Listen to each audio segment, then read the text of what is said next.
Enggak. Oke, perkenalkan nama saya Yohanes Abdul, NIM 211-20206.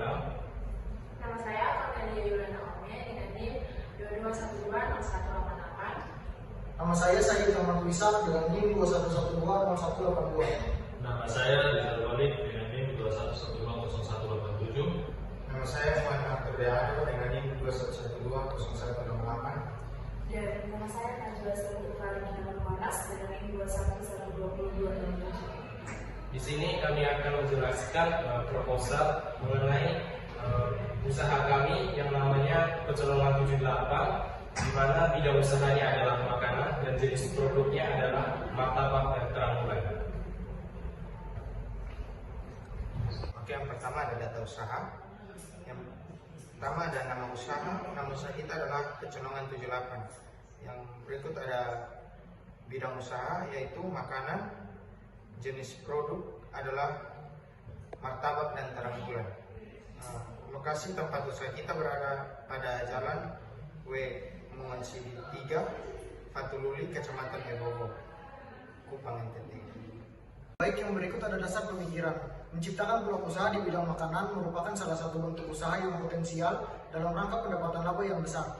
Salah satunya makanan berbentuk makanan berat yang bisa mendapatkan sebuah nilai potensial keuntungan di lingkungan perkotaan, pedesaan, maupun lingkungan kampus. Belakangan ini makanan yang sifatnya simpel dan inovatif serta memiliki rasa yang berbeda banyak digemari oleh kalangan pelajar, mahasiswa, dan masyarakat umum, khususnya makanan yang sifatnya makanan berat. Dengan melihat peluang tersebut, maka saya tertarik untuk mendirikan usaha di bidang makanan yang memiliki ciri khas yang berbeda dengan makanan yang lain. Makanan yang akan saya tawarkan adalah martabak dan terang bulan. Usaha ini dinamakan Pecelongan 78 karena sebelumnya ada makanan yang sejenis bakwan di Hungaria yang dinamakan Strapak Sky yang terbuat dari sana. Maka saya mencoba mengkombinasikan antara nama makanan Indonesia dengan nama Hungaria. Tujuan berwirausaha yaitu yang pertama menciptakan lapangan kerja, yang kedua memiliki penghasilan, yang ketiga menciptakan inovasi makanan yang baru dan digemari banyak orang. Yang keempat, mengurangi tingkat pengangguran dengan membuka cabang di berbagai lokasi. Dan yang terakhir, mengurangi beban pengeluaran keluarga.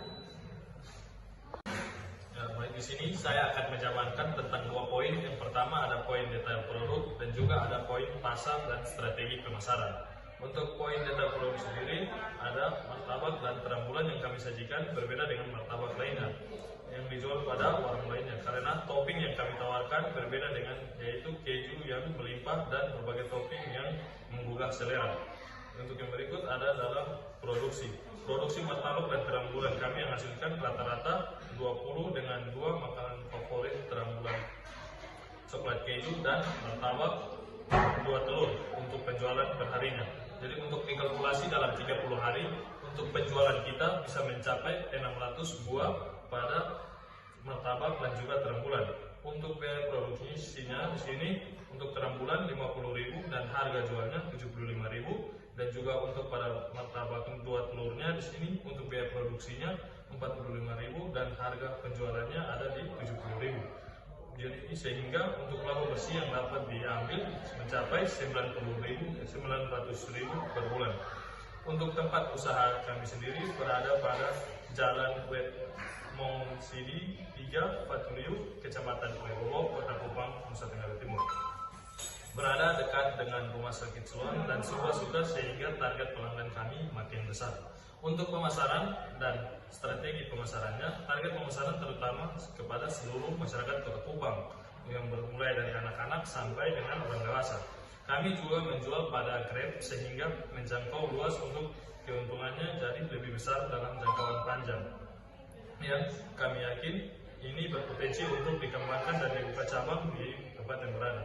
Yang berikut ada pada strategi pemasaran. Di sini kami membawakan slogan dengan cita nama makanan Indonesia untuk membuat tempat penjualan, penerimaan pesanan dari Grab, promosi yang kami lakukan di sini melibatkan media sosial yang ada pada Facebook, Twitter, Instagram, YouTube, dan platform browser. Untuk yang berikut ada komitmen pelayanan kami adalah melayani dengan sepenuh hati dengan makanan yang bergizi dan bersih. Oke, untuk aspek sumber daya manusia, yaitu untuk menjalankan usaha martabak dan terang bulan, ini kami dibantu oleh seseorang karyawan yang akan mengolah dalam memproses produksi dan pemasaran usaha tersebut. Oke, selanjutnya kita akan masuk pada biaya produksi dan kebutuhan modal. Yang pertama di sini kita akan menghitung biaya bahan baku untuk martabak asin. Jadi per satu martabak, di mana untuk satu martabak itu dibutuhkan yang pertama ada adonan, lalu ada telur, daging sapi, daun bawang, acar, ini vicin dan lada. Di mana satu adonan volumenya itu membutuhkan 0,5 kg dengan biayanya adalah 3.000. Lalu untuk telur itu dibutuhkan satu martabak dibutuhkan satu telur dengan biayanya adalah 2.000. Lalu daging sapi dibutuhkan 1 kilo dengan harga 10.000. Lalu untuk daun bawang dibutuhkan 1 ikat dengan harga 3.500. Lalu acar dibutuhkan 1 kantong dengan harga 10.000. Lalu ada vicin dibutuhkan 1 bungkus dengan harga 1.000. Lalu lada dibutuhkan 1 bungkus dengan harga 2.000. Itu untuk bahan baku untuk pembuatan martabak asin. Lalu yang kedua, kita akan menghitung biaya bahan baku untuk terang bulan. Di mana untuk satu terang bulan dibutuhkan bahan pertama ada adonan, susu, keju, coklat mises, kacang, wijen, Ovaltine, Nutella, mentega dan coklat Toblerone. Terus pertama di sini kita menghitung untuk satu adonan yang dibutuhkan untuk terang bulan.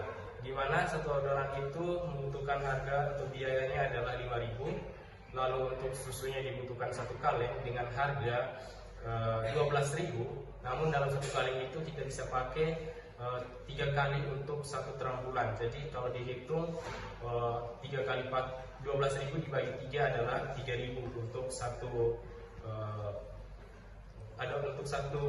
terang bulan. Lalu untuk keju kita membutuhkan 1 bungkus dengan harga 25.000. Lalu untuk coklat misesnya dibutuhkan 1 bungkus dengan harga 8.000 rupiah. Lalu ada kacang dibutuhkan 1 kg dengan harga 4.000. Lalu ini Ovaltine dibutuhkan 1 bungkus dengan harga 6.000. Terus ada Nutella dengan 1 toples dibutuhkan untuk membuat satu terang bulan itu, satu toples itu bisa mendapatkan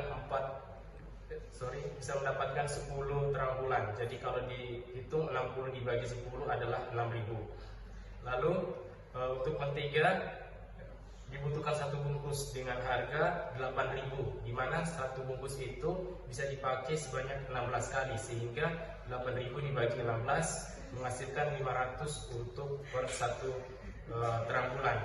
Dan yang terakhir itu untuk coklat Toblerone dibutuhkan 1 batang, dan 1 batang itu bisa dipakai untuk 8 kali ini terang bulan, sehingga dengan harga 60.000, sehingga 60.000 dibagi 8 sama dengan 7.500. Oke, di sini saya akan melanjutkan dari penjelasan yang sudah diberikan oleh teman-teman saya. Nah, di sini untuk kas keuangannya sendiri, saya akan menjelaskan 2 teknik cara menghitung keuangan. Yang pertama, Anda harus menghitung tentang tabel pendapatan dan tabel pengeluaran. Yang kedua, teman-teman semua harus memiliki tabel di mana teman-teman menjelaskan pendapatan dan pengeluaran secara bersamaan. Di sini, yang pertama itu adalah contoh biaya pada martabak 2 telur. Untuk bahan-bahannya itu ada 7. Yang pertama adonan, tepung dan garam. Yang kedua telur. Yang ketiga daging sapi. Yang keempat daun bawang. Kelima acar. Nah, dalam acar tersebut ada tambahan wortel, ketimun, cuka, lombok dan gula. Ditambah vicin dan lada. Untuk hasilnya, untuk pengeluarannya itu ada 33.500 yang akan dimasukkan dalam kas. Kas tersebut akan dimasukkan dalam kas pada pendapatan. Yang kedua, contoh biaya pada terang bulan coklat keju. Di sini terdiri dari 5 bahan. Yang pertama adonan, tepung tepung, telur, soda, dan vanila. Yang kedua susu, yang ketiga keju, yang keempat coklat misis, dan yang terakhir mentega. Hasilnya adalah 41.500 dimasukkan dalam kas pada pendapatan. Nah, untuk keterangannya tersebut ada produksi dan biaya bahan baku untuk martabak 2 telur. Itu rata-rata per hari dihitung dari awal bulan sampai dengan akhir bulan, ditotalkan pada rata-rata biaya bahan baku per bulan dari tanggal 1 sampai dengan tanggal akhir. Yang kedua, produksi dan biaya bahan baku terang bulan Nutella keju. Nah, untuk perharinya itu sekitar 15 buah dan tiap harinya adalah 450 buah, di mana biaya bahan baku pada biaya pendapatan usaha pada biaya bahan kas. Yang ketiga, proyeksi pendapatan dan biaya untuk martabak 2 telur. Nah, di sini untuk kasus pada penjualan tersebut, penjualan berintervensi pada kas pada pendapatan atau kas pada pengeluaran usaha, ya, di mana penjualan pada pendapatan penjualan itu 300 buah, di mana jumlah harganya 55.000 dikali dapat hasilnya 16.500.000. Nah, untuk biaya produksinya sendiri itu bisa menggunakan bahan baku pada kas pada pengeluaran pendapatan, di mana 300 buah dikali dengan 33.500 hasilnya 10.050.000. Nah, untuk ketiga, dalam kasus ini keuntungan dapat dihitung melalui tabel kas akun kecil, di mana kas pada pendapatan pada keuntungan hasil usaha, di mana hasilnya adalah 6.450.000. Yang terakhir, proyeksi pendapatan dan biaya tambahan untuk Nutella keju. Penjualan pada pendapatan penjualan per bulan adalah 30 hari, di mana 450 buah hasilnya adalah dengan jumlah 55.000 dengan total 24.750.000. Nah, untuk biaya produksi sendiri, di sini kita bisa membuat satu buku akun kas kecil lagi, yaitu bahan baku pada pendapatan usaha pada kas kecil, di mana 450 buah dikali dengan 41.500 jumlahnya 18.675.000. Nah, di sini untuk total biaya sendiri kita dapat membuatkan satu buku akun kas kecil lagi, di mana kas pada pendapatan usaha, pada pengeluaran usaha, pada pengeluaran modal. Nah, di sini kita dapat menghitung hasil akhirnya 6.075.000. Yang berikut ada kesimpulan. Proposal bisnis ini layak untuk dibiayai karena dari sisi analisis, pengembangan usaha, serta peningkatan potensi usaha dapat lebih cepat untuk berkembang, serta dari prospek keuangan cukup menguntungkan dan memiliki prospek pasar yang sangat baik. Sekian presentasi kelompok kami. Kalau ada kesalahan mohon dimaafkan.